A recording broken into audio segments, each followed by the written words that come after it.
Olá pessoal, tudo jóia? Então, vamos para mais uma aula nesse formato remoto de teoria da computação. E hoje a gente vai falar sobre o problema da parada, tá bom? Então, eu sou o professor Esdras Bispo Júnior, da UFJ, e vamos continuar aí as nossas aulas. Bom, vamos lá. Geralmente eu começo com um pensamento, tá? E hoje eu vou trazer uma frase aí do cientista da computação aí, John von Neumann, tá? Ele húngaro e americano, tá? Ele vai dizer que qualquer um que considera métodos aritméticos para produzir dígitos aleatórios estão de fato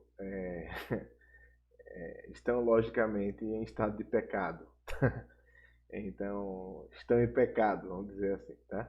Então essa é a frase aí do John von Neumann. John von Neumann, um cientista da computação bastante conhecido para quem é da área de arquitetura de computadores, de sistemas operacionais.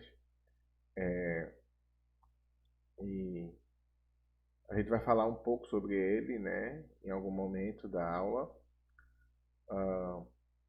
Ele vai trazer essa frase traz um tema bem interessante, que são os números aleatórios gerados por máquina, né? Então, existem algumas funções, né, dentro das linguagens, geralmente são funções nativas, né, que geram números aleatórios, né?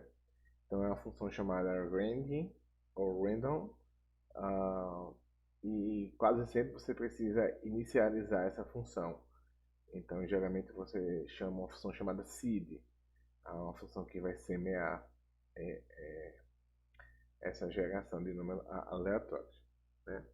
Então, produzir números aleatórios por máquina, a bem na verdade, você deveria falar, né, que eles são números pseudos aleatórios, porque quase sempre existe uma função associada a esses números, né? E o que na realidade faz com que ela seja não aleatória, porque se tem uma função que descreve o comportamento desses números, então não tem nada aleatório. Existe uma função por trás disso tudo. Então a ideia da aleatoriedade é que não existe um padrão, existe algo por acaso, né? A associação da aleatoriedade é uma associação pela ausência de padrão, né? Mas na computação a gente trabalha com a ideia de pseudos aleatórios, é por isso que o João von Neumann vai dizer, né, que métodos aritméticos, né, que é isso que a gente faz, né, quase sempre são funções que trabalham com a ideia de divisão inteira, né, funções modulares, que vão gerar os números aleatórios que a gente tem. Existem livros trabalhando sobre isso, né, capítulos de livros só falando sobre os problemas de números aleatórios e por que é complicado você utilizar essas funções que já vêm de máquina para alguns tipos de problema. Para alguns tipos de jogos e brincadeiras e algumas simulações que a gente faz, é bastante tranquilo. Mas tem algumas realidades que não, porque como não são aleatórios de verdade, são pseudos aleatórios, pode chegar em um momento que, como são funções circulares, as funções normalmente utilizadas, né, para essa geração de aleatórios, pode chegar em um momento que essa função deu a volta e novamente ela vai entrar no ciclo de repetição. E isso manifestaria, né, de maneira explícita aí, o padrão existente na função e afetaria, né, pelo menos a ideia de simular o acaso, né, a aleatoriedade, né? Mas bom, são diversões aí futuras aí para quem brinca aí com matemática discreta, com problemas de outras ordens, mas são problemas bem interessantes. E aí quem trabalha com simulações, modelagem computacional, em que exigem muitos sorteios, né, de números aleatórios, né, é necessário você levar em conta qual é o tamanho da função circular ou qual é o tamanho da sequência que essa função circular suporta, né? Vamos dizer assim. E aí existem funções específicas para poder lidar com esses pseudo-aleatórios. Isso é para jogo, isso é para simulação de problemas estatísticos, por exemplo, né? Simulação de redes neurais, algoritmos genéticos, né? Tem alguns problemas que exigem muitas chamadas de função e o risco de você dar uma volta nessa função é muito grande. Então, a bem na verdade, não existe número aleatório gerado por máquina, a bem na verdade. A gente simula, a gente faz um pseudo aleatório para simular esse comportamento de aleatoriedade, mas é uma simulação, né? Então, até que ponto isso consegue enganar as pessoas ou servir, né, para um determinado propósito de simulação da aleatoriedade, né? Mas isso pode afetar até a validade, né, de algumas afirmações científicas sobre alguns sistemas, né, que modelam a realidade e simulam, né, o acaso em alguns de seus passos aí, né? Mas bom, tá aí, né, o João von Neumann aí, grande cientista da computação aí, e que a gente vai falar um pouquinho sobre ele aí durante a aula de hoje. Tá joia? Beleza. Bom, estamos trabalhando com questões de decidibilidade, tá joia? E vamos falar hoje sobre o problema da igualdade de linguagens, tá bom? A gente falou, né, em momentos passados aí do problema de aceitação. Nós vamos voltar para ele, tá? Ainda hoje, nessa aula, né, nesse encontro. E também vimos o problema da vacuidade de uma linguagem. Então, são problemas em que a gente pode representar esses problemas por meio de uma linguagem, né? Representar a descrição de problema como uma linguagem e fazer a pergunta se essa linguagem é decidível ou não, tá? Então, o problema está aí. O problema da igualdade de linguagens é o seguinte. Dadas duas linguagens, né? L1 e L2, esse 1 está meio estranho aqui, né? Seria um índice, está meio esquisitinho aqui. Dados as duas linguagens L1 e L2, quero identificar se L1 é igual a L2, tá bom? E aí, bom, eu posso converter isso em uma linguagem, tá? E aí eu vou restringir aqui o meu problema. Desculpa, meu celular tocando aqui, tá? Eu vou restringir aqui o meu problema a uma linguagem, a um modelo computacional específico. Esse modelo computacional vai ser o AFD, assim como a gente fez com o problema da aceitação. E eu vou chamar o problema de igualdade das linguagens de EC AFD, quando eu estou aplicando ele para AFD, tá bom? EC AFD, eu digo que dois autômatos fins determinísticos são equivalentes, né? Se as linguagens deles são iguais, tá? Então, eu estou criando, na realidade, um conjunto de cadeias, em que cada cadeia é um par de AFDs, né? Um AFDA e um AFDB, tá? Em que esse par pertence a EQFD se A e B forem AFDs e a linguagem de A é igual à linguagem de B. Com outras palavras, eu estou querendo verificar se esses dois AFDs são equivalentes, tá bom? Então, o conjunto de todos os pares de AFDs equivalentes são cadeias, né? É possível codificar cadeias que são membros aí de EQFD, tá bom? Esse aí é o nosso cenário. Então temos esse problema aí, né? Decidir se AB, tá, pertence a EQFD. Então essa aí é o nosso problema agora de hoje, tá bom?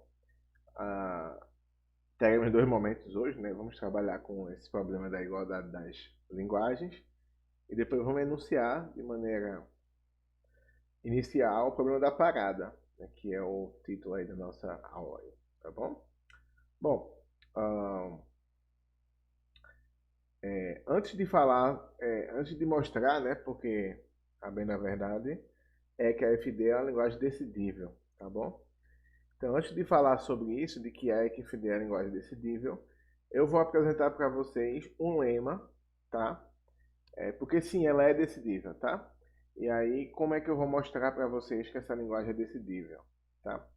Eu vou utilizar um lema, que o que é um lema na matemática, né? Um lema nada mais é do que um teorema que você utiliza para poder auxiliar você na demonstração, em uma dada demonstração, tá bom? Então o lema serve como uma verdade auxiliar para ajudar você na demonstração de algo, tá bom? Então eu vou apresentar para vocês esse lema, que é o lema 4.1, tá? Que ele consegue construir, tá? Um AFDC, tá? C é um AFD que ele é construído a partir de A e B, tá? E aí, bom, ah, eu vou chegar aqui com calma, aqui, tá? E aí a linguagem de C é feita dessa forma aqui, tá bom? Eu vou voltar para cá com calma, mas antes de apresentar isso aqui, acho que é bom a gente olhar isso aqui, tá bom? Que é o diagrama de Venn aí do que seria a linguagem C, tá? Então assim, a linguagem C, a bem da verdade, ela é o resultado de uma operação que a gente chama de diferença simétrica, tá? De duas outras linguagens, no caso aqui, linguagem A e linguagem B, tá bom? Então a diferença simétrica, a melhor analogia que eu posso fazer é a analogia de um eclipse, tá? Então se vocês percebem aqui, nas duas imagens aqui, tá bom?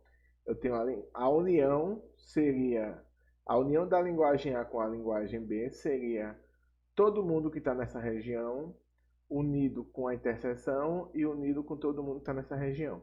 Então isso seria a união da linguagem A com a linguagem B, tá bom? Essa seria a união. A diferença simétrica, ela vai trabalhar com a seguinte ótica. Ela vai trabalhar com a ótica de todos os elementos que estão exclusivamente em A e todos os elementos que estão exclusivamente em B, tá? Qualquer elemento que estiver na interseção não pertence à diferença simétrica de A com B. No caso aqui da linguagem A com a linguagem B. Então, a diferença simétrica se preocupa com os elementos exclusivos do conjunto L de A com o conjunto L de B. Tá joia? Então, por que eu falei que a analogia interessante é um eclipse? Porque à medida que você pega essas duas linguagens aqui, então eu vou colocar aqui, tá? E você vai tentando se existe uma interseção, tá? Quanto maior for a interseção da linguagem de A com a linguagem de B, menor será a diferença simétrica entre eles, em termos de elementos. Joia?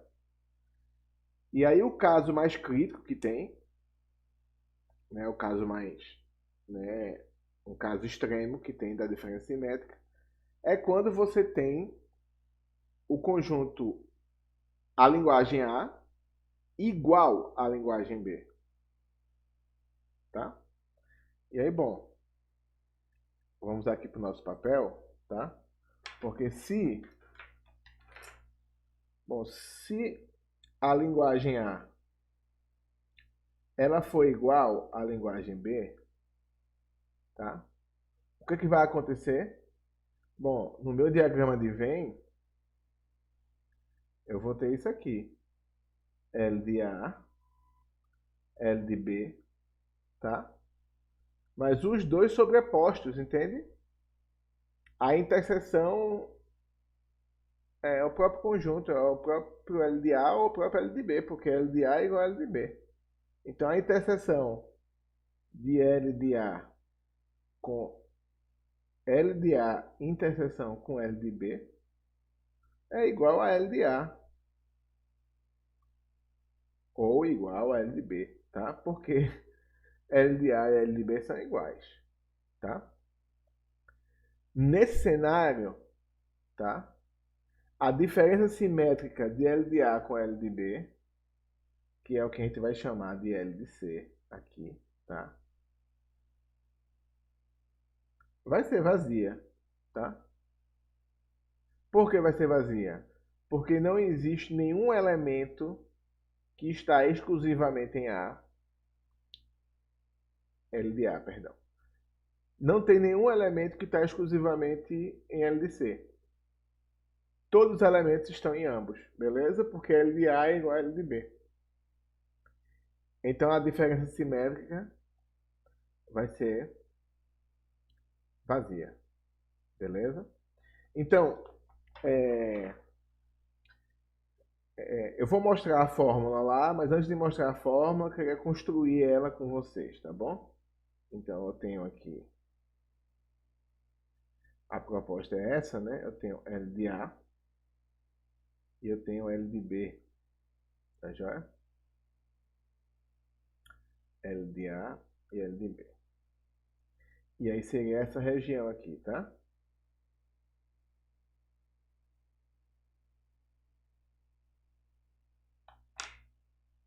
Tá joia?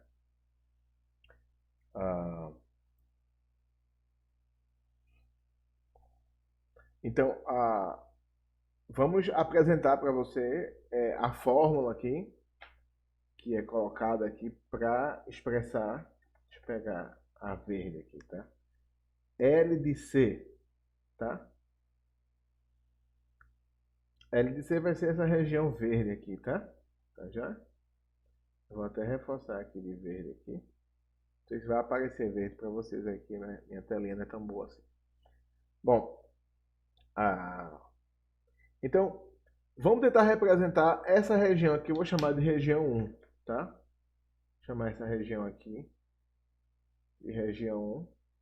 E depois eu vou chamar essa região aqui de região 2, tá? Então vamos para a região 1 aqui, tá? Quem é esse cara aqui? Tá? Bom, esse cara aqui é tudo que tem na linguagem A. Você tem que fazer um esforço aí, um esforço de perceber isso, tá? É tudo que tem na linguagem A. E eu vou colocar aí, ó, linguagem A. Interseção com quem? Interseção com tudo que não é B, tá? Se lembra que a ideia é fazer com que isso seja uma diferença simétrica, uma exclusividade. Só os elementos que estão em A, mas não estão em B. Só os elementos que estão em B, mas não estão em A. Como é que eu posso dizer isso usando a operação de conjunto? Todos os elementos que estão em A e não estão em B, tá? Beleza? O I, pensando aqui em teoria de conjunto, seria a interseção, tá joia? Então, eu quero um conjunto que me retorne todos os elementos de A e todos os elementos que não estão em B, né? Há um I aqui. Então, vai ser todos esses caras que estão aqui nessa região. Por que essa região não pode... Um cara que está aqui não pode entrar? Porque, tudo bem, ele não está em B, tá joia? Está aqui fora. Mas eu quero todos que estejam em A. Tá bom? E por que aqui não pode? Embora esse cara aqui esteja em A, mas esse cara aqui está em B. Eu quero todo mundo que está em A e não esteja em B. Tá bom? Então, esse aqui é a região 1. Eu vou colocar ela aqui, ó, com esse parênteses aqui maior, só para a gente conseguir ver. Tá bom? Tá joia? Então tá aí, região 1. E aí, eu vou fazer a união, tá? Com uma outra região, que é essa região aqui, ó. Que a lógica é bastante semelhante. Eu quero todo mundo que está na linguagem B, mas que não esteja na linguagem A, tá? Com outras palavras, eu quero elementos exclusivos de B, que só estejam em B e não estejam no outro conjunto que eu estou me referenciando. Então, aqui vai ser, se eu quiser usar essa mesma ordem, né? L de A inter L de B, tá? Então, a diferença é a seguinte. Enquanto que aqui eu estou preocupado, tá? Com os caras que estão em A e não estão em B, aqui eu vou estar preocupado com aqueles que não estão em A e estão em B, tá? E eu quero a união dessas duas regiões, tá? Região 1 e região 2. Então eu tenho essa parte aqui representando minha região 1, união com essa parte que está representando minha região 2, tá bom? Essa aqui é a diferença simétrica, tá? A propriedade interessante, né? E aí aqui eu tenho uma linguagem, tá? Se a L de A é um conjunto de cadeias e a L de B é um conjunto de cadeias, então se eu faço operações com esses conjuntos, o resultado aqui vai dar um conjunto de cadeias, vai ser uma linguagem, tá? Bom, o lema que tem aqui, que é um lema importante, é que essa linguagem aqui é uma linguagem regular, tá? Então, esse aqui é um lema. O lema vai apontar o seguinte: é possível construir um AFD que reconhece essa linguagem C, se A for um AFD e B for um AFD, tá bom? Então é possível construir C se A for um AFD e se B for um AFD. Se isso é verdade, então eu pego a linguagem reconhecida por A, pego a linguagem reconhecida por B, faço essa operação, eu consigo chegar aqui na linguagem C, tá bom? Então, se A for regular, que é o caso, tá? A é regular e B também é, beleza? Regular e regular. Então, L de C também é regular, tá? Bom, isso aqui, para provar isso aqui, é mais um problema de linguagens formais e autômatos, se não de teoria da computação. Mas eu vou só relembrar alguns fatos que justificam o porquê essa linguagem C aqui é regular, tá bom? Só lembrando aqui, tá? Bom, tem três fatos aí que vai justificar essa afirmação, tá? O primeiro fato é o seguinte, tá? O complemento de uma linguagem regular é regular, tá? Bom, em LFA, quando eu ministro, eu costumo apresentar essa demonstração, tá? Infelizmente, eu não vou apresentar essa demonstração agora. Mas quero que vocês saibam que a classe de linguagens regulares é fechada sob a operação de complemento, tá? Então, se a linguagem L de B é regular, e é, porque B é um FD, tá? Então, se a linguagem de B é regular, então o complemento também será, tá? Então, eu sei que tudo isso aqui é regular, eu sei que tudo isso aqui é regular, tá? A outra coisa que também é verdade é que a classe de linguagens regulares também é fechada sob a operação de interseção, tá? E aí, se essa banda é regular e se essa banda aqui é regular, isso tudo aqui é regular, tá? E por fim, né, o último argumento para justificar que tudo isso aqui é regular, porque como essa banda é regular, essa banda é regular, o outro dado, né, importante é que a classe de linguagens regulares é fechada também sob a operação de união.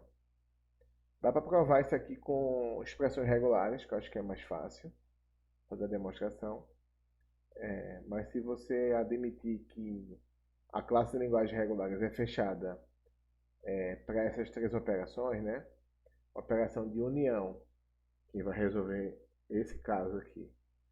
operação de interseção que vai resolver esses dois casos aqui, e a operação de complemento, então, sendo fechada, então eu garanto que essa linguagem aqui é passível de ser reconhecida por um FD, tá? Eu estou chamando esse FD de C, tá? Tá joia? Então, a propriedade importante da diferença simétrica é que se a linguagem A for igual à linguagem B, tá? Se isso é verdade, então, né, sendo isso aqui verdade, nós temos como consequência que a linguagem de C é vazia. Tá? Então, a gente tem aqui a consequência desse condicional, tá bom? Se a linguagem de A é igual à linguagem de B, então a linguagem de C é vazia. Tá?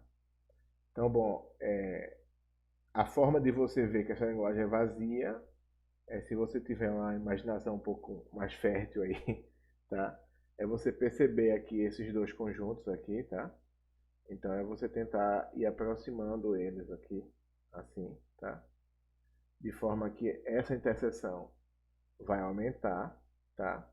Ao ponto que se eles são iguais, a interseção é o próprio conjunto, né? E aí só resta dizer que a linguagem C é vazia, né? Porque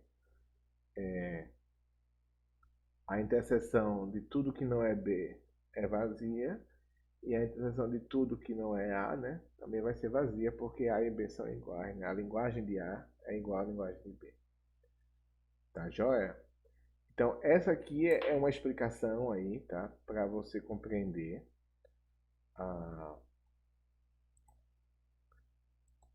esse cenário aqui que eu tentei passar para vocês aqui, tá bom? Que é o que? É o cenário de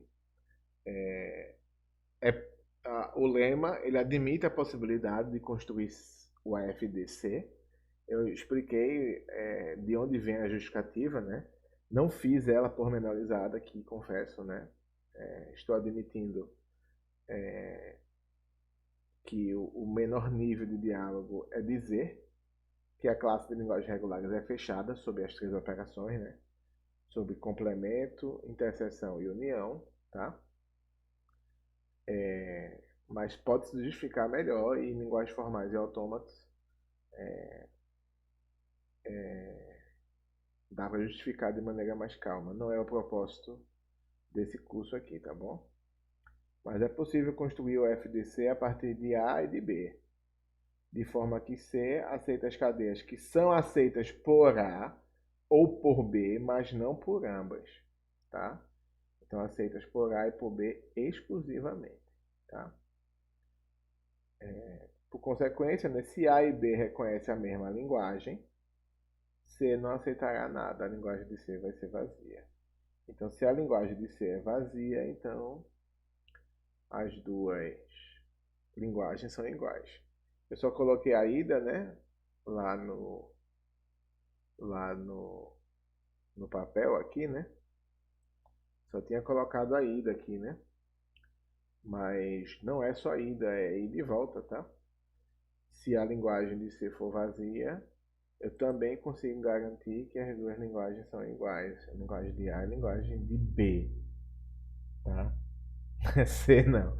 Aqui é B. Hoje tem alguns errinhos aqui, né? Linguagem de B. Tá joia? Então, bom. Esse lema vai ser importante porque é com esse lema que eu vou construir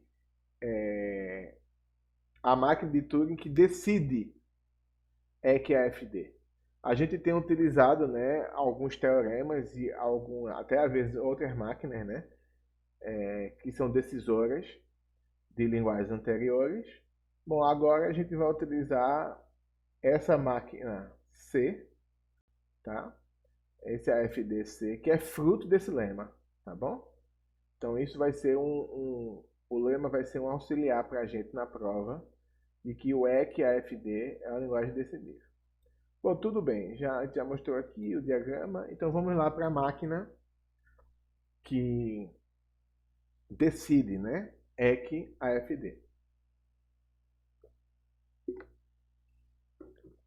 Então, bom, a gente vai criar essa máquina F, aqui, tá joia? E aí F recebe como entrada AB, né? AB são dois AFDs, né? Você já filtra todas aquelas cadeias que não são AFDs. Então, AB, na realidade, é uma codificação de um par de AFDs. E aí, o que é que você faz? Primeiro passo, a partir dessa codificação de A e codificação de B, eu vou construir o AFDC, tá? Conforme foi apresentado no lema 4.1. Então, eu vou construir um autônomo finito determinístico C a partir dos elementos de A e elementos de B, tá? E aí, bom, no nosso encontro passado aí a gente criou, né, provou o teorema 4.4 que fala aí da vacuidade, né? Mostra que a vacuidade VAFD, o problema da vacuidade aplicado aos autômatos finitos determinísticos, é um problema decidível, tá? E aí, se é decidível, né, o teorema 4.4, tá? Eu posso utilizar a máquina por ele associada, né? Então, o teorema 4.4 fala que é decidível o problema do VAFD. E aí tem a máquina associada, que é a máquina T. O que é que se faz? Passa a codificação do AFDC, tá? Do AFDC para a máquina desse teorema, do teorema do VAFD, tá bom? Então, bom, esse teorema ele vai aceitar, essa máquina T, ela vai aceitar todas as cadeias que representam AFDs com linguagem vazia, tá? E aí, o que é que vai acontecer? Se a linguagem de C for vazia, a máquina de T aceita. Joia? Se a linguagem de C não for vazia, essa máquina T rejeita, tá? Vale lembrar o seguinte, né? Que se a linguagem é vazia, eu garanto que a linguagem de A com a linguagem de B de bola aqui, tá?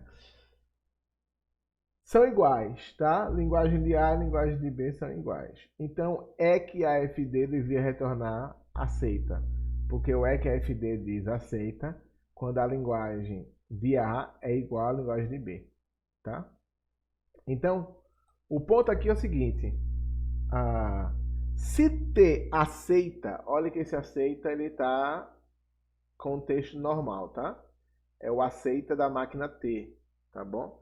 Então, se T aceitou, é porque a linguagem de C é vazia. Se a linguagem de C é vazia, é porque a linguagem de A com a linguagem de B são iguais. Se a linguagem de A e a linguagem de B são iguais, quer dizer que A e B são equivalentes. É isso que eu estou de olho. Então, a minha máquina maior, minha máquina F, aceita. Tá joia? Caso contrário, o que é caso contrário? É a linguagem de C não ser vazia. Se a linguagem de C não é vazia, o que é que acontece, a bem da verdade? Se a linguagem de C não é vazia, é porque existe um elemento em A, tá? Que não está em B, ou tem um elemento em B que não está em A.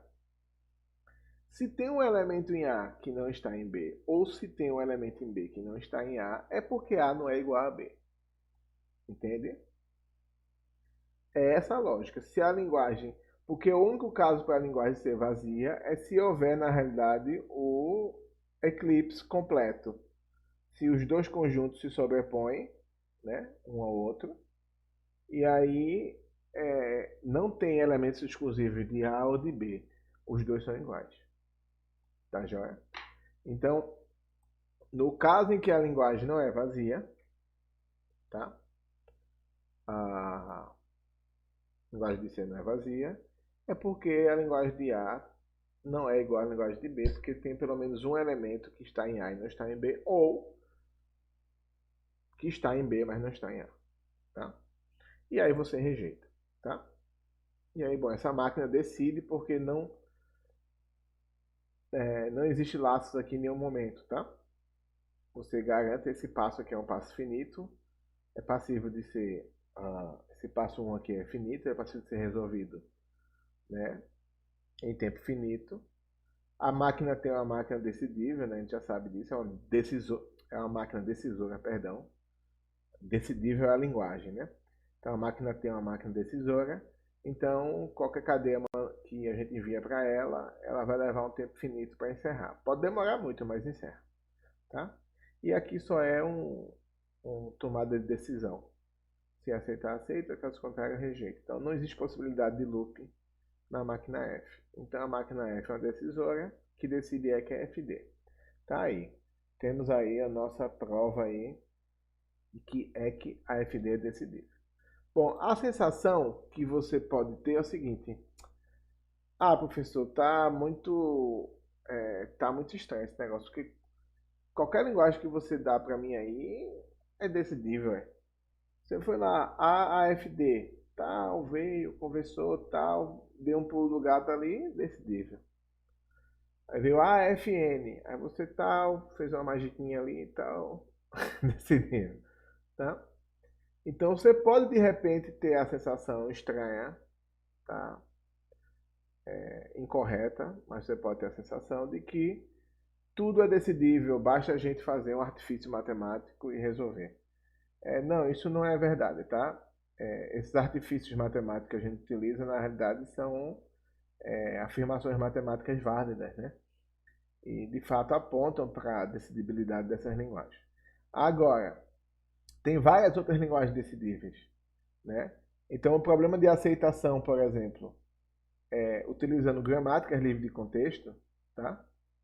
É decidível também, tá? O problema da vacuidade aplicada à gramática livre de contexto também é decidível, tá? Toda a linguagem livre de contexto é decidível, tá? E aí, tudo é decidível? Não, não é tudo decidível, não.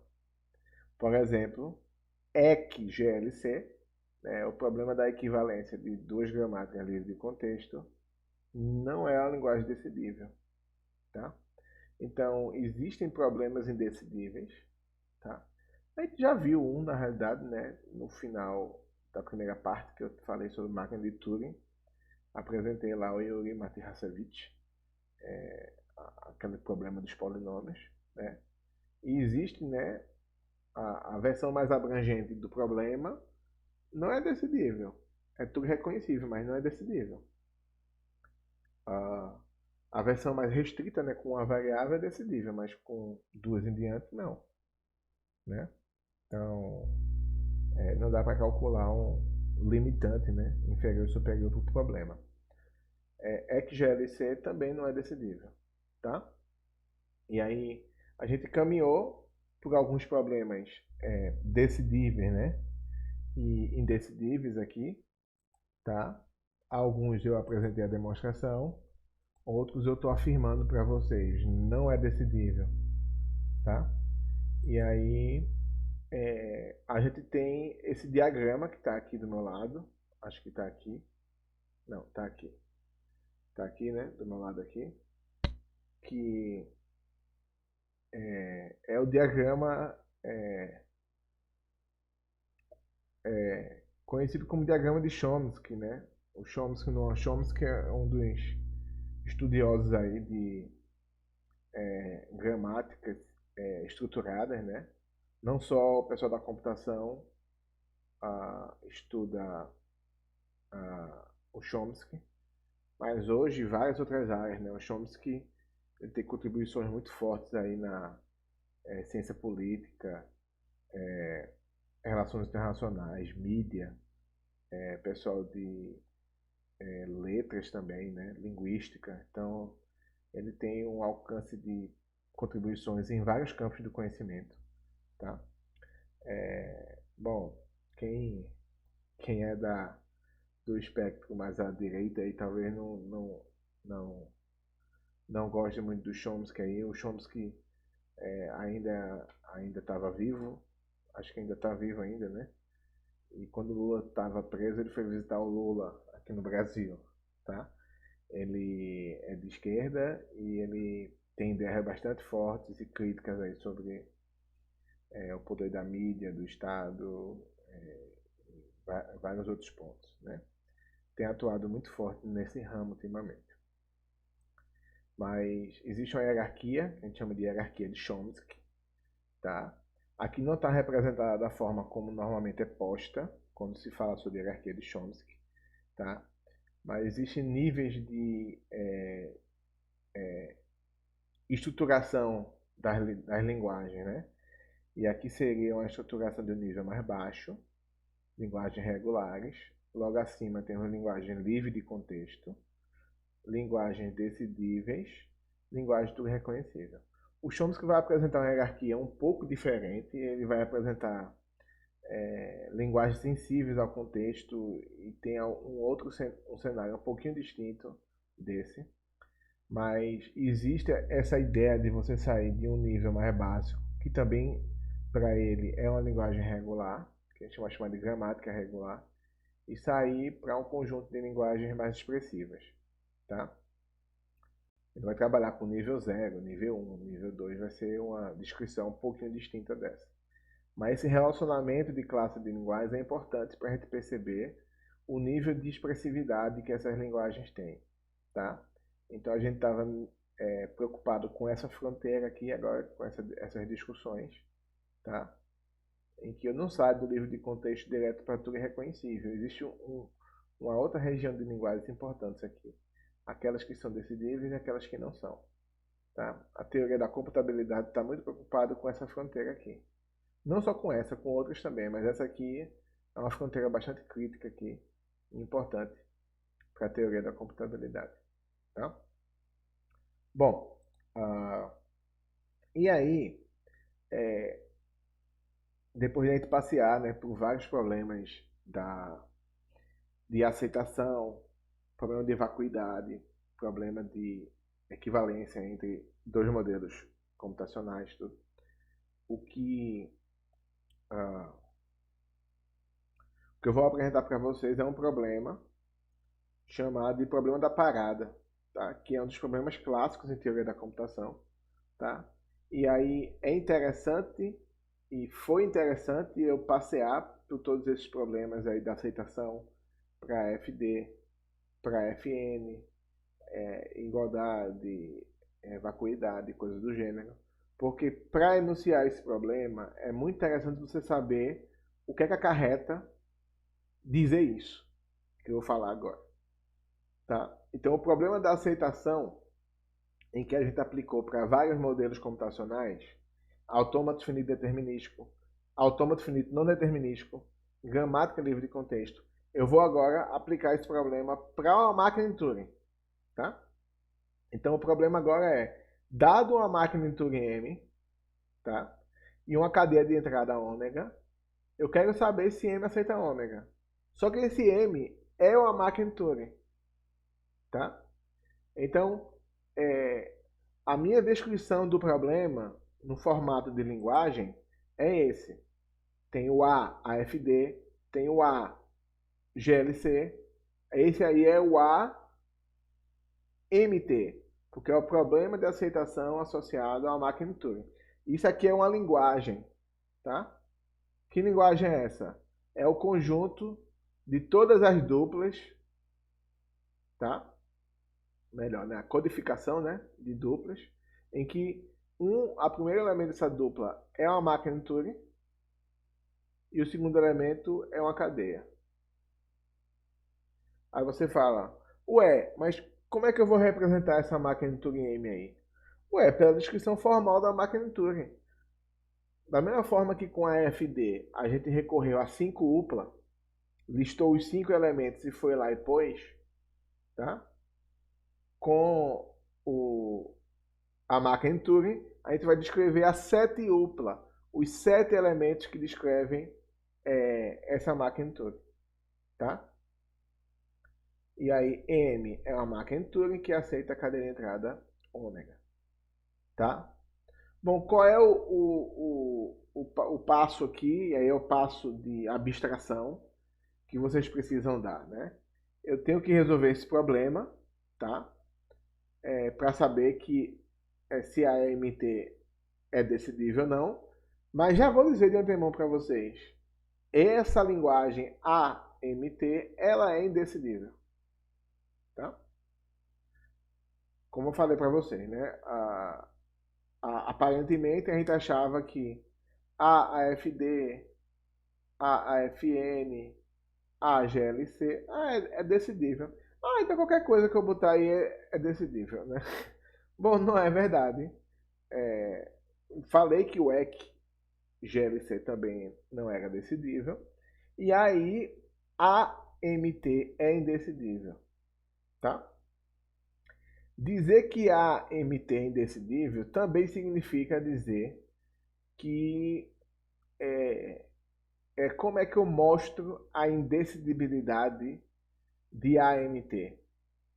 Isso é um problema e a gente vai ter que mostrar as evidências dessa prova não hoje, porque a gente vai ter que ter outros elementos e não poucos, né? A gente vai passear por algumas aulas para depois chegar, voltar para esse problema da parada.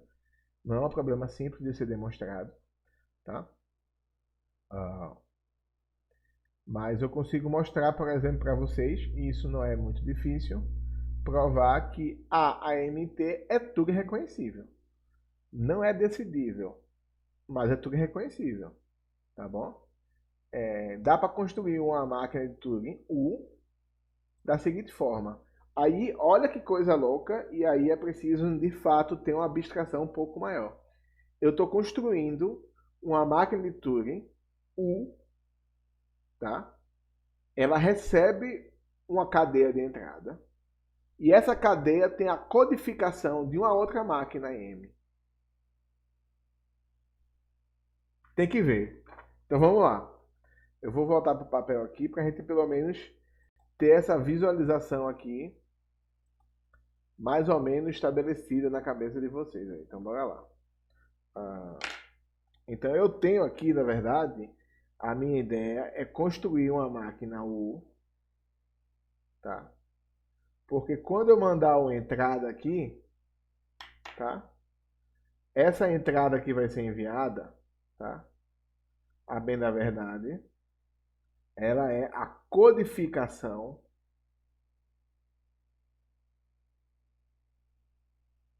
de uma máquina de Turing M com uma cadeiazinha ômega, tá?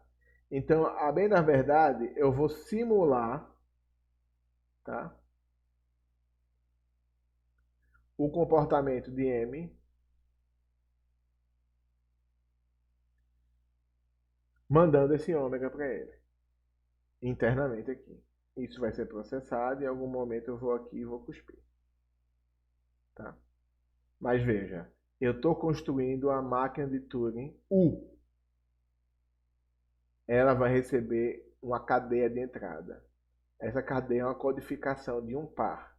Que par é esse? M e ômega. M é uma máquina de Turing, tá? Aí você fala, professor, você está dizendo que tem uma máquina de Turing rodando em cima da outra? Aí eu vou falar, é isso mesmo que você tá vendo, tá? Eu estou construindo uma máquina de Turing que ela simula outra máquina de Turing. Aí você fala, professor, como é que eu conseguiria ver isso de maneira mais concreta? Ué, uma das formas de você ver, né, isso de maneira concreta é você pensar numa máquina de Turing de 8 fitas, tá? Uma K-fita, uma 8 fita, tá? Em que a primeira é a cadeia de entrada, né, que você recebe, e aí as 7 outras fitas vai representar a sete UPA da máquina de Turing. Né? E aí você vai fazer o processamento. Como eu tentei simular para vocês, né? Eu pelo menos apresentei em um certo nível a simulação para o EFD. A distinção aqui maior é que você vai ter, na realidade, dois elementos a mais aí. E não são elementos muito complicados, porque são elementos, sabendo, você vai ter a cadeia, você vai ter o alfabeto de entrada, que não tem no EFD. Alfabeto da fita, perdão. Vai ter o alfabeto da fita, que não tem no EFD. E você não vai ter conjunto de estados finais, você vai ter, na realidade, dois estados de parada, né? Que é o que rejeita e o que aceita. Então, são essas as distinções aí que você tem de um AFD para uma máquina de Turing, em termos de definição formal. Tá bom? Então, o que é que vai acontecer nessa descrição aí? Vamos lá na máquina de Turing que reconhece AMT. Reconhecer dá, tá? Você recebe a entrada M ômega, tá joia? M é uma máquina de Turing, ômega é uma cadeia. E você simula M sobre ômega. Se M em algum momento entra no seu estado de aceitação, você aceita, tá? Então até aí, tranquilo. Se M em algum momento entra no seu estado de rejeição, você rejeita. Bom, por que eu falo que essa máquina aqui, tá, com o nome de U, e não é à toa, eu vou explicar esse U aqui, é uma máquina que só reconhece, tá? É porque como eu não sei a origem dessa máquina, que é uma máquina de Turing, uma máquina de Turing admite a situação de entrar em loop de execução. Então, quando você pede para simular M sobre a entrada ômega, pode ser que ele nunca vá para o estado de aceitação ou para o estado de rejeição. Pode ser que ele permaneça na sua execução. E o loop não é um lugar que você vai e fala, eu entrei em loop. Tá? O loop é uma situação que, para quem está de fora, de espectador, ele não tem certeza plena se está em loop, tá? Ou se, a bem da verdade, a execução vai demorar, mas em algum momento ela vai parar, tá? Então, essa dúvida persiste e você não sabe se a execução está indefinidamente acontecendo ou se de fato ela vai parar, tá? Então, bom, esse é o ponto. E aí, bom, se em algum momento a máquina aceita, é fácil você verificar isso, né? Basta que a cada passo você pergunte se o estado é um estado de aceitação, se não, faz o próximo passo. Então você pode ficar brecando a cada passo e perguntando, é o de aceitação ou é o de rejeição? Tudo bem. Se for um dos dois, você aceita ou rejeita. E se não? Bom, se não, a máquina vai continuar executando. Mas eu não tenho garantias de que essa máquina aqui vai parar sobre toda entrada. Não, sobre toda entrada não. Eu não garanto. E como eu não garanto, eu não consigo dizer que essa AMT é decidível. Essa U é uma decisora da linguagem AMT. U reconhece a AMT. Todos os pares que pertencem a AMT, ela consegue aceitar. Todos os pares que não pertencem, eu não garanto, tá? Que ela vai rejeitar. Como eu não garanto, U apenas reconhece a AMT. U não decide a AMT. Bom, e não vai ter decisor para a AMT, aí eu vou ter que provar isso para vocês, tá? Mas o problema da parada é esse problema. Não é possível construir um AMT que decida a AMT. Não é possível construir uma máquina de Turing que decida essa linguagem, AMT. Não é possível. E aí você fala assim, professor, assim, para quê? está pensando nessa ideia de ter uma máquina de Turing rodando outra máquina de Turing. É só exercício mental isso, é só, como é que é, abstração boba, é coisa de é coisa teórica, bem na verdade, só para poder a gente conhecer os limites da computação por especulação. Vamos especular, vamos pensar que se o céu fosse azul, né? Algumas pessoas pensam que muita coisa em teoria da computação é tipo assim, eu não sei para que serve, então eu vou inventar, né? Bom, é verdade que pelo fato da gente estar trabalhando com a computação teórica, né? É natural que alguns problemas não necessariamente vão ter uma aplicação prática direta e, e isso faz parte de toda a ciência pura, naturalmente, tá? Então a computação teórica ela tem problemas que não necessariamente vão estar mapeados de uma forma direta a um problema real, a uma aplicabilidade real, visível e tangível. Concordo. E aí faz parte, sim, do conhecimento teórico ter uma estrutura que às vezes vá além da aplicabilidade, tá? E pode ser que futuramente exista uma conexão concreta aí com o mundo real, tá? Diz algumas histórias sobre o Bully, né, que o Bully resgatou, né? Estou falando do George Bully, tá? Que atribuímos hoje a lógica booleana, né? O nome booleana, né? Valores booleanos estão associados, né? Ao George Bully e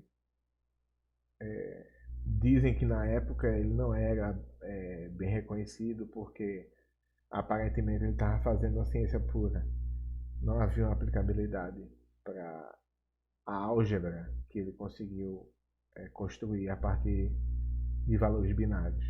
Né? Quase 100 anos após, né? O Shannon e outros, né, vão trazer as consequências da álgebra de Boole, né, para microeletrônica, sistemas digitais, entre outros. Então, assim, às vezes a gente consegue, né, identificar no futuro a aplicabilidade de alguns problemas. Tem momentos que não, pode ser que a ciência pura fique no puro mesmo, né? Mas nesse caso em específico, executar uma máquina de Turing em cima de outra máquina de Turing não é uma ideia simplesmente no campo da teoria. Não é.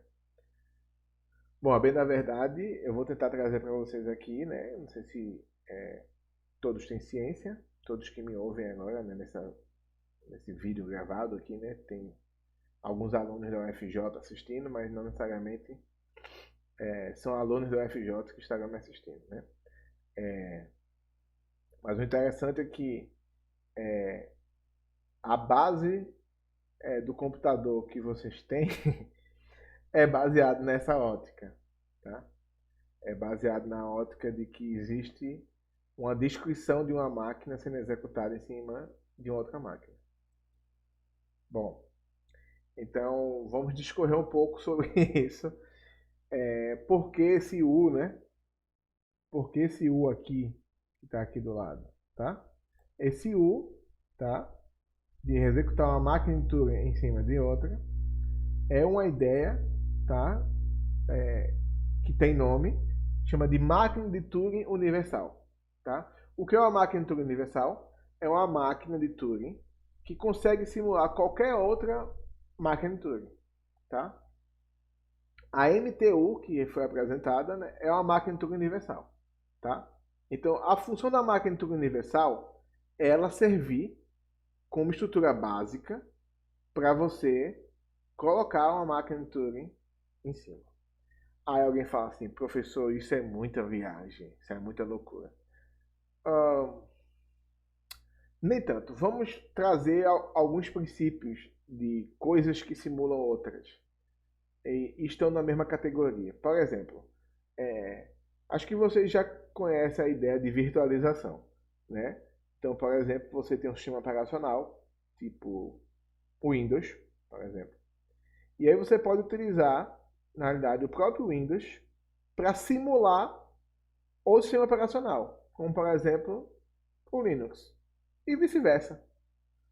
Tem programas específicos para isso que auxilia você nesse processo de virtualização, tá? Vou falar um, por exemplo, VirtualBox, mas tem vários outros aí, tá? Em que você consegue pegar um sistema operacional, executar uma aplicação que simula outro sistema operacional, beleza? E não é uma ideia estranha, a princípio, na computação, tá? Você ter essa ideia de virtualizar. Você está emulando, é o termo que até usa. Eu estou emulando o sistema operacional, sei lá,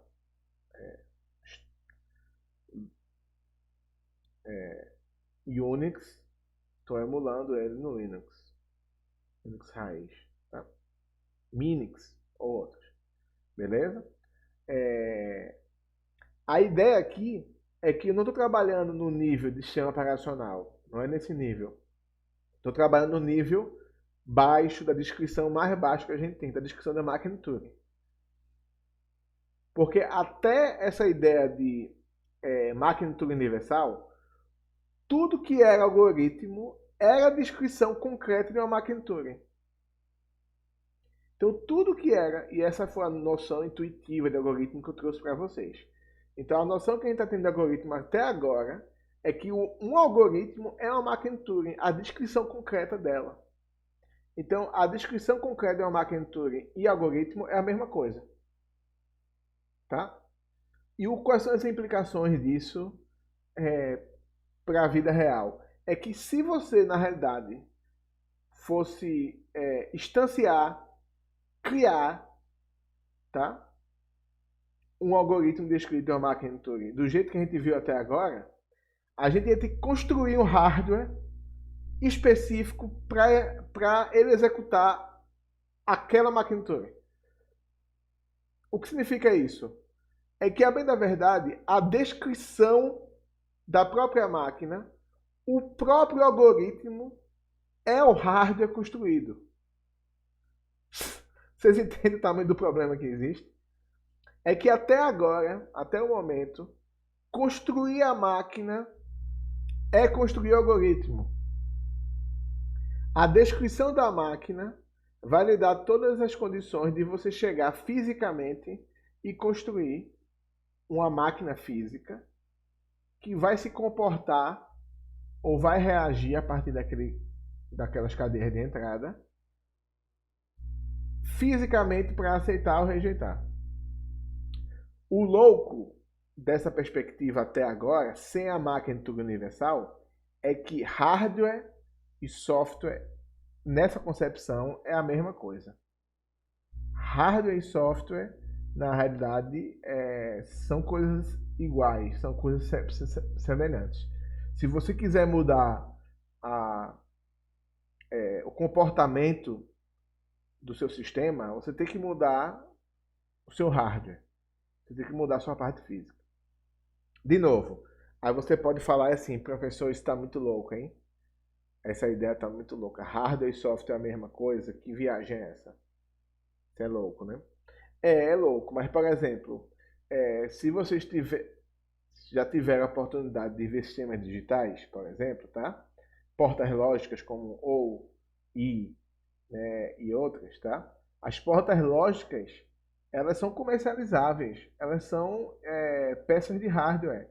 Portas NAND, por exemplo, tá? Você pode construir por meio de protoboard ou outras estruturas em hardware, tá? O percurso do seu sinal digital. Quando você constrói um sistema digital com várias portas lógicas e diz, aqui tem o AND, aqui tem o OR, aqui tem o NAND, ou NOR, SHOR, ou outra coisa do tipo, você está, fisicamente falando, tá? Dizendo por onde o sinal digital passa e por onde ele não passa.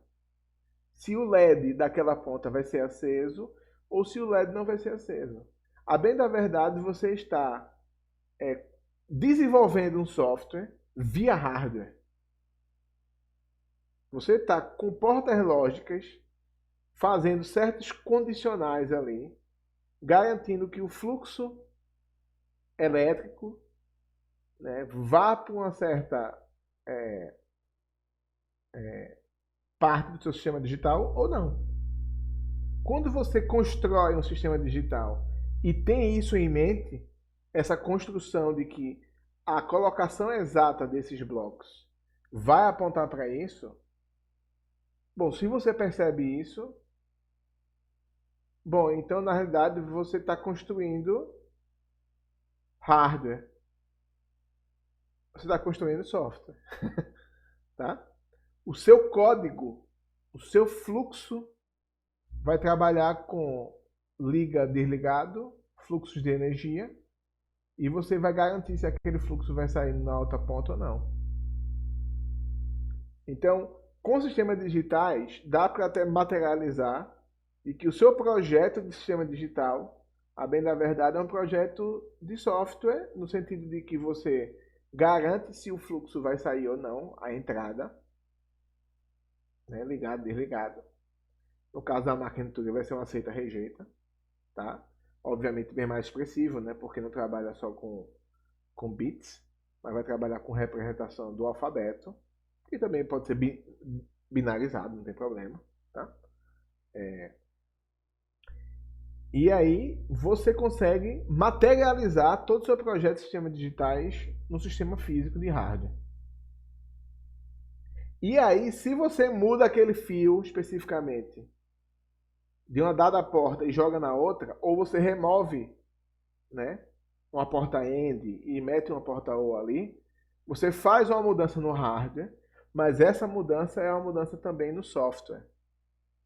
É uma mudança naquele algoritmo que foi descrito ali a partir daquelas estruturas físicas, que são fios, fluxos de energia, end, OR, SHOR, LEDs e coisa do gênero. Por que eu estou falando tudo isso? É porque imagina um problema que já existiu, esse problema já foi real, tá? De toda vez que você quiser mudar, por exemplo, algo no seu código, na sua descrição da sua máquina, você ter que mudar fisicamente a sua máquina. Imagina, você, rapaz, esqueci de declarar uma variável. Ó. Cara, esqueci de exibir um valor importante lá no final do meu programa. Imagina que esse esqueci significa você vai ter que construir, fisicamente falando, coisas a mais que você não tinha feito antes. Ou talvez o seu projeto, em parte, vai ter que ser jogado fora, porque infelizmente é uma outra máquina que vai ter que fazer aquilo. Porque hardware e software é a mesma coisa. Isso é uma coisa que às vezes não se é dito, mas hardware e software, em termos de baixo nível, eles inicialmente eram a mesma coisa. Tá? Esse é o ponto. O salto positivo aí, né, na tecnologia, foi perceber que é possível emular um sistema a partir de outro. E aí essa é a ideia de que toda essa estrutura de hardware que você está fazendo aí, ela poderia ser mais fixa, porque é hardware é mais caro você mexer nele, também não é cômodo, é trabalhoso e pode ser suscetível a erro também. E não é cômodo, né, você trabalhar com mudanças de válvulas, por exemplo, que acontecia antes. E aí um salto muito forte que aconteceu aí foi você perceber que era possível deixar mais fixa uma estrutura, mais sólida, em que praticamente você não vai mexer nela. E aí que eu estou chamando essa máquina de universal, máquina de tudo universal. Tá? Ela vai estar fisicamente mais estável. E aí uma outra máquina, eu vou mandar ela via texto. Eu vou mandar ela via cadeia de entrada. Eu vou mandar ela como código-fonte. Um código-fonte é muito mais tranquilo de você escrever do que você estruturar todo um projeto de hardware para cada software que você fizer. Essa perspectiva de você ter um código-fonte e uma máquina que dê um suporte para executar esse código-fonte é a perspectiva de uma máquina de Turing universal. Tá joia? Então, quando eu falo aqui máquina de Turing universal, não estou falando apenas do problema teórico. Estou falando do problema prático e é um problema que, na realidade, foi um divisor de águas na computação como um todo. Tá? Não precisar fazer hardware toda vez que eu precisar de um software novo foi que trouxe esse termo de hardware e software. Tá? Não é mais só projeto de máquina de Turing. Eu tenho um projeto da máquina de Turing universal e aí tem vários problemas associados a ele, né? Arquitetura de computadores, como você organiza, né? Toda essa máquina que vai cumprir essa função, tá? Então toda a arquitetura de computadores, a ideia dela é cumprir a função da máquina de Turing universal, é ser essa máquina hospedeira, a máquina que recebe outras máquinas, tá bom? E aí toda a ideia de desenvolvimento de software, código-fonte e toda a ciência construída a partir daí vai ser, a bem da verdade, a preocupação com a perspectiva do software, perspectiva da criação dessas máquinas, que, a bem da verdade, né, todo software, nesse sentido, é uma virtualização, admitindo que a máquina que o recebe é uma máquina de Turing também. Tá bom? Então, essa aí é realmente a contribuição macro, a contribuição bastante pesada aí. E que a máquina de Turing universal estimulou o desenvolvimento, né, de computadores com programa armazenado. Então, bom,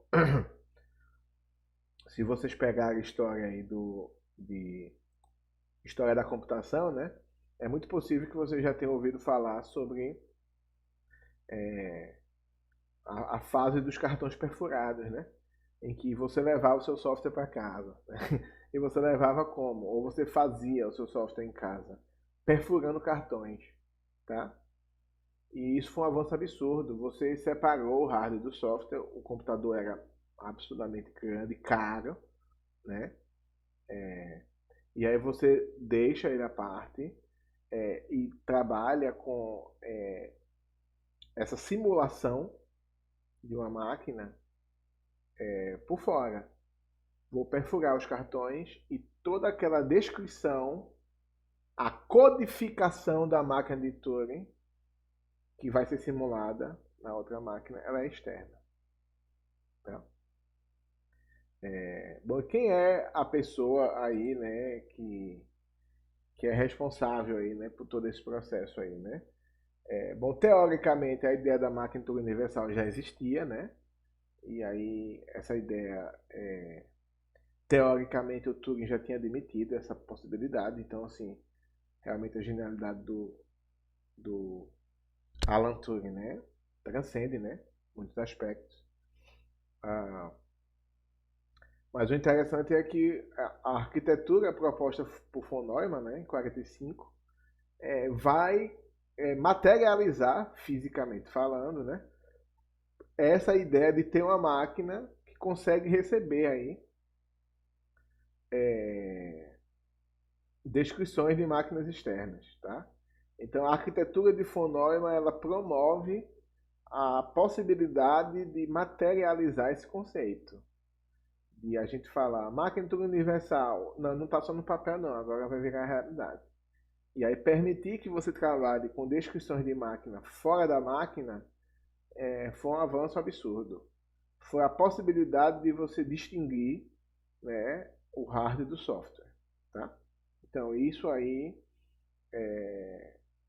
divide, né, a história da ciência da computação e certamente muitos dos avanços aí do desenvolvimento de software em si até e também do avanço do hardware, né, foi possível devido à arquitetura de von Neumann.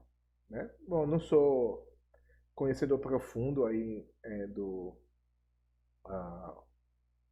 de arquitetura de computadores, né? Tem professores que são mais aptos a poder falar, né? Mas a estrutura básica é essa, né? Temos uma memória, né, compartilhada aí pela unidade de aritmética e lógica, né, chamada ULA, tá? E a unidade de controle, tá? E temos aqui a entrada e saída, aqui, nessa estrutura básica, tá? Certamente, né, um professor de arquitetura talvez poderia trazer mais riqueza nesse olhar aqui, para fazer essa descrição aí da arquitetura de von Neumann, tá? E pessoal, por hoje é isso, tá? Temos essa descrição aí da máquina de Turing universal, tá? Temos a apresentação do problema da parada, tá? E o problema da parada ele torna-se um problema importante porque a máquina de Turing universal, a bem na verdade, ela é uma representação muito mais próxima do seu computador do que você imagina, né? Os softwares simulando, rodando em cima do seu sistema operacional, na realidade é uma percepção aí dessa ideia de máquinas simulando outras, simulando outras, simulando outras, tá? Então tem vários níveis de virtualização aí quando você trabalha aí com a própria arquitetura do hardware em si, né, o próprio sistema operacional, né, tem várias camadas de virtualização ali, tá? A camada mais baixa aí que a gente está falando é essa camada da máquina de Turing universal, esse projeto mais genérico, em que ele recebe cadeia por cima. A AMT é indecidível, e aí a gente vai pegar alguns elementos aqui, porque a gente vai ter que construir agora, na realidade, um arcabouço aí teórico para mostrar o porquê isso é verdade, né? Porque isso, na realidade,